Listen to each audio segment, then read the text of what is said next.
NTA ने NEET 22 exam और question paper के रिगार्डिंग एक एडवाइजरी जारी की है, जिसके मेन इंपॉर्टेंट पॉइंट्स मैं आपको यहां पर बता देता हूं। उससे पहले मैं आपको बता दूं कि हर एक एग्जाम की प्रिपरेशन तकरीबन बच्चों की अच्छी होती है, मगर सफल वही होते हैं जो टेंशन फ्री होकर एग्जाम देते हैं। रिजल्ट जो भी रहे उसकी चिंता मत करो, बस आप तो जितना हो सके उतना बेहतर करने की कोशिश करो। एग्जाम तो वही है जिसको कि आपने पहले प्रैक्टिस की है, वही क्वेश्चन है जिनके आपको आंसर देने हैं और आप कई बार उनके आंसर दे चुके हैं, तो वही तो क्वेश्चन है। तो आपको इसमें प्रॉब्लम कहां आ रही है? आपको टेंशन लेने की आवश्यकता ही नहीं है। आप तो बस टेंशन फ्री होकर चिल होकर एग्जाम दो, आपकी एग्जाम बहुत ही अच्छी जाएगी। तो आइए अब हम एडवाइजरी के बारे में बात कर लेते हैं। तो सबसे पहले मैं आपको क्वेश्चन पेपर के बारे में जो एडवाइजरी दी गई है उसके बारे में यहां बता देता हूं। तो आप इसकी प्रैक्टिस कर ही चुके होंगे कि फिजिक्स, केमिस्ट्री, बॉटनी और जूलॉजी में सेक्शन ए और सेक्शन बी में दोनों में क्वेश्चन आएंगे। सेक्शन ए में 35 क्वेश्चन आएंगे, सेक्शन बी में 15 क्वेश्चन आएंगे। सेक्शन ए के सभी क्वेश्चन करना आवश्यक है, तभी आपको मार्क्स मिलेंगे। और जो सेक्शन बी है उसके 10 क्वेश्चन आपको करने हैं, 5 क्वेश्चन छोड़ने हैं। जो आपको 10 क्वेश्चन आते हैं वही आप इसमें करें। और इसके मार्क्स जो हैं 140 और 40 वैसे ही 180 का हो जाएगा और टोटल 720 का पेपर हो जाएगा। ये आपको सबको पता है। इस बार 20 मिनट्स ज्यादा दिए गए हैं। पेपर का जो टाइमिंग है वो 3 आवर्स 20 मिनट्स रखा गया है। अब इसमें जो इंपॉर्टेंट बात यह है कि आपको जो सेक्शन बी करना है उसके जो 15 क्वेश्चन है इनको आप एक बार थ्रोली क्वेश्चनों को पढ़ लो। जिस क्वेश्चन पे आप कॉन्फिडेंट है उस पर टिक कर दो। इसमें से आपको 10 ही क्वेश्चन करने हैं। अगर आप 10 से ज्यादा क्वेश्चन करते हैं तो जो आपने पहले 10 क्वेश्चन किए हैं वही काउंट होंगे। तो आपने पहले इनको अच्छी तरह से पढ़ना है और उसके बाद में कैलकुलेट करके 10 क्वेश्चन कर देना है कि हमारे 10 पूरे हो गए। इसके बाद में इसमें आगे जो सेक्शन ए के जो एमसीक्यूज हैं उनमें हर एक क्वेश्चन के अगर आप करेक्ट आंसर देते हैं हर क्वेश्चन का तो आपको 4 मार्क्स मिलेंगे। अगर कोई आंसर आपका रॉन्ग हो जाता है तो इसमें आपका 1 मार्क्स कट जाएगा, यानी कि नेगेटिव मार्किंग में आपका 1 मार्क्स चला जाएगा रॉन्ग आंसर के लिए। अगर आप किसी को आंसर ही नहीं देते हैं किसी क्वेश्चन का तो कोई मार्क्स कटेगा नहीं, इसके 0 मार्क्स यानी कोई मार्क्स नहीं मिलेगा। अब इसमें कंडीशन ये लिखी है कि अगर किसी क्वेश्चन के जो करेक्ट आंसर है एक से ज्यादा ऑप्शन है करेक्ट, जैसे ए ऑप्शन भी करेक्ट है, सी ऑप्शन भी करेक्ट है, तो उन कैंडिडेट्स को 4 मार्क्स मिलेंगे जिन्होंने इन दोनों ऑप्शन में कोई एक आंसर सही किया है। अगर किसी कैंडिडेट ने ए बी किया है तो उसको भी मिलेगा और सी किया है तो भी उसको 4 मार्क्स मिलेंगे।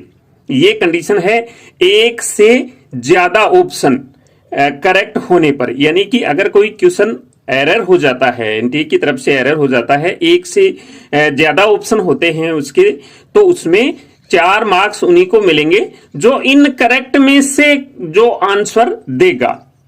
इसके बाद इसमें नेक्स्ट पॉइंट ये है कि अगर 4 के 4 ही चारों के चारों ऑप्शन ही A B B C D चारों ऑप्शन ही अगर करेक्ट होते हैं तो 4 मार्क्स उस कैंडिडेट को मिलेंगे जिसने ये क्वेश्चन अटेम्प्ट किया है। जिसने अटेम्प्ट नहीं किया है उसको कोई मार्क्स नहीं मिलेगा। नेक्स्ट कंडीशन ये है कि अगर क्वेश्चन ही रॉन्ग हो जाता है, अगर क्वेश्चन ही रॉन्ग हो जाता है तो सभी कैंडिडेट्स को 4 मार्क्स मिलेंगे इसमें, चाहे उसने अटेम्प्ट किया हो या नहीं किया हो। तो ये तो सेक्शन ए की कंडीशन है। अब सेक्शन बी की कंडीशन की बात कर लेते हैं।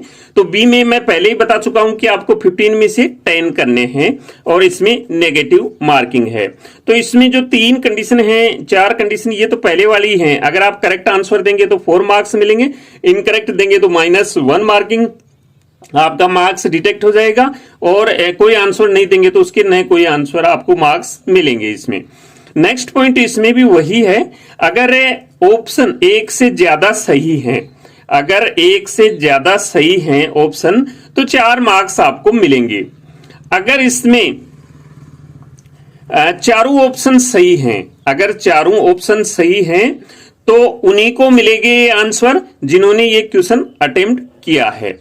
नेक्स्ट में ये है कि अगर कोई क्वेश्चन ही गलत हो जाता है, अगर कोई क्वेश्चन ही गलत हो जाता है तो वो उन कैंडिडेट्स को इसके मार्क्स मिलेंगे जिन्होंने ये अटेम्प्ट किया है, जिन्होंने ये अटेम्प्ट किया है।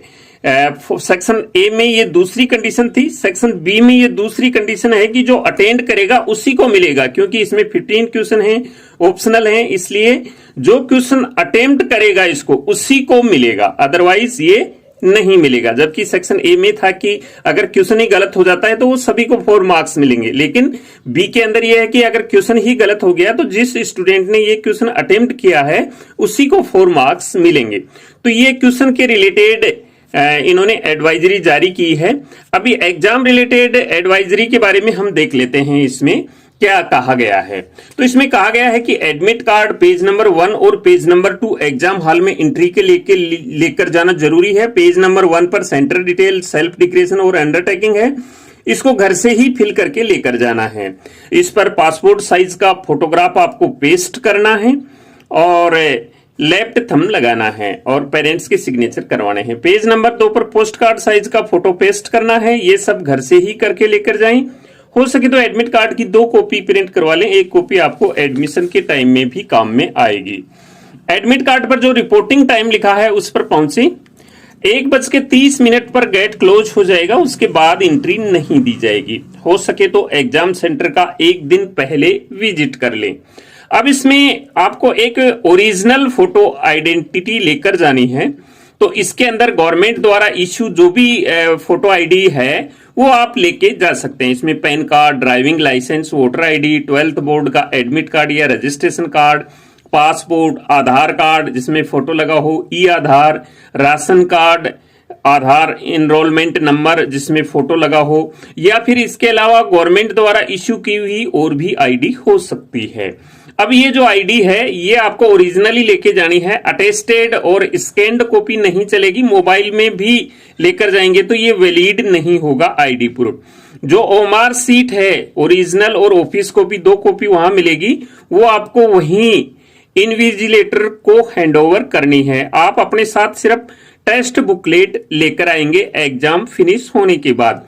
जब आपको एग्जाम फिनिश होने के बाद में जाने के लिए कहा जाएगा तभी आप एग्जाम सेंटर यानी अपनी सीट छोड़ सकते हैं। नेक्स्ट में इसमें जो अटेंडेंस होगी बायोमेट्रिक से होगी और इसमें जो अलाउड आइटम है वो है, एक तो पर्सनल ट्रांसपेरेंट वाटर बोतल आप ले जा सकते हैं, एडिशनल फोटोग्राफ आपको लेकर जाना है, वहां अटेंडेंस सीट पर चिपकाना है, ये जरूरी है। इसके बाद आप ले जा सकते हैं पर्सनल हैंड सैनिटाइजर 50 ml का।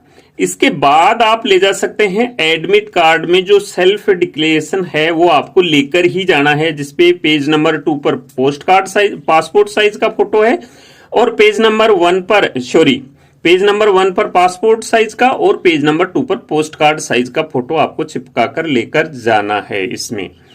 इसके बाद में जो पीडब्ल्यूडी कैंडिडेट्स हैं उनके लिए इंस्ट्रक्शंस हैं कि वो अपना पीडब्ल्यूडी का सर्टिफिकेट लेके जाएंगे। अगर किसी को स्क्राइब अलाउ है तो एनटीए ही उनका स्क्राइब इसमें वो स्क्राइब प्रोवाइड करेगा, आप अपना स्क्राइब नहीं ले जा सकते हैं इसमें पीडब्ल्यूडी कैंडिडेट्स। इसके बाद में आपके लिए इलेक्ट्रॉनिक डिवाइस अलाउ नहीं है, मोबाइल फोन नहीं है और बाकी जो इंफॉर्मेशन बुलेटिन में प्रोहिबिटेड आइटम्स हैं वो अलाउ नहीं है। ये मैंने पहले बता दिया है कि कौन कौन से आपको आइटम लेकर नहीं जाने हैं। कोविड-19 के रिगार्डिंग जो भी है, जैसे कि सोशल डिस्टेंसिंग, N95 मास्क आपको सेंटर पर मिलेगा। इसके बाद में आपको सैनिटाइजर का यूज करना है। तो ये सारी चीजें आपको ध्यान में रखनी है, ये सेंटर पर आपको गाइड भी कर दिया जाएगा वहां पर। इसके बाद में जो और सारे डाउट्स हैं, ये अगर आप 3 आइटम लेके जाएंगे जो मैंने कल के वीडियो में भी बताया था, एडमिट कार्ड लेके जाएंगे, उसके बाद में एक फोटो लेके जाएंगे, पासपोर्ट साइज का फोटो लेके जाएंगे और ओरिजिनल आईडी, ये तीनों चीज आपको लेकर जानी है। इनके बिना एंट्री नहीं दी जाएगी, ये जरूर लेके जाएं। टेंशन फ्री होकर एग्जाम दें, आपका एग्जाम अच्छा होगा। Best of luck.